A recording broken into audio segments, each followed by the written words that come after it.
daughters, Ali, gave me 4 beautiful kids. Laura Rader, who is my business partner, she's the one who communicates to everyone. I'm dyslexic. I can read on a 3rd grade level. I speak, spoken, 5 different languages. The thing that makes me love wrestling is because when I was in Alabama,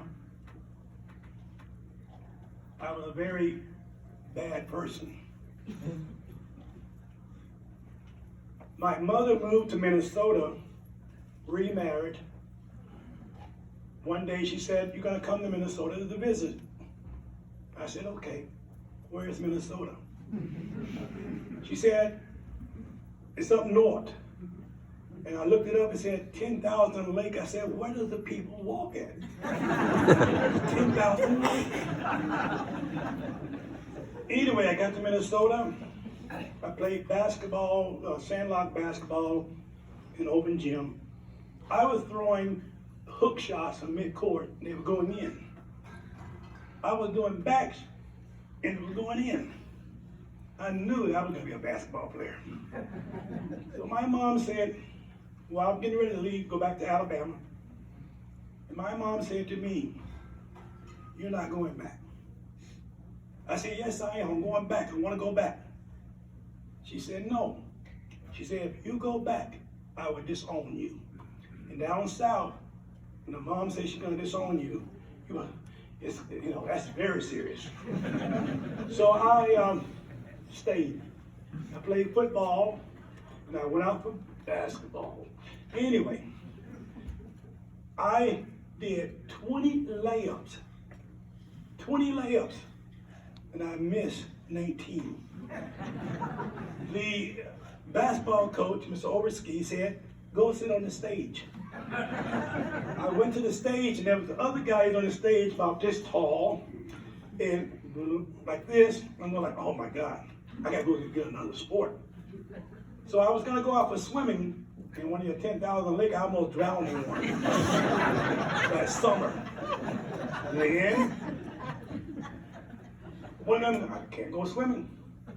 And then I tried, gymnastics, and arched my back. Then I wanted to do, ice hockey. Birmingham, Alabama gets ice 1 day out of a year. And it's about that thin. So ice hockey was out. And I remember one of the football players said to me, "Hey, try out for wrestling." And that's how I got into wrestling. I went down there and opened that door, and lo and behold, it was hot. It was steamy. It was sweaty, and it was, well, anyway. And I cleared my eyes out, and I looked around at everybody, and they're having fun. And that's how I got into wrestling. In Alabama, I had 2 choices.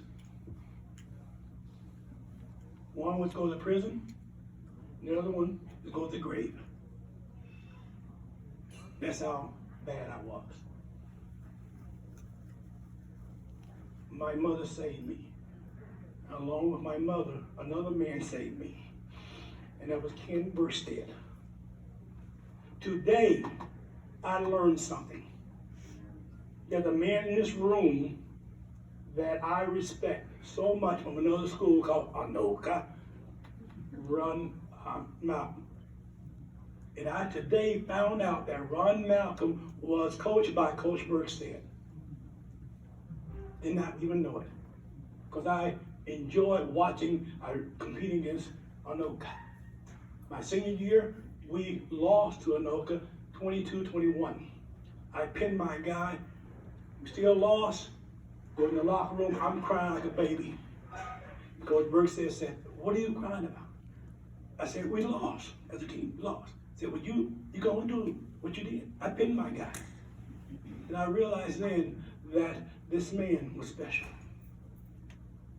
In the religious part of You talk about a church, and I use this analogy with my kids. You build your church upon a solid rock. You build your wrestling stands on a solid stand. If you do that, it's going to stand. And then you can be the best you can be. This is what that man taught me. He was my rock. And then I'm very lucky. I get a man like Alan Rice, who I love. Coach McCann, who I love. Coach Gunner, who I love. Because they made me the person who I am today. They are the ones who made me. And I would, Coach Bergstead passed away in August. And I did not know about it because Spence and I was talking and I asked him about it. And he said he passed away with COVID.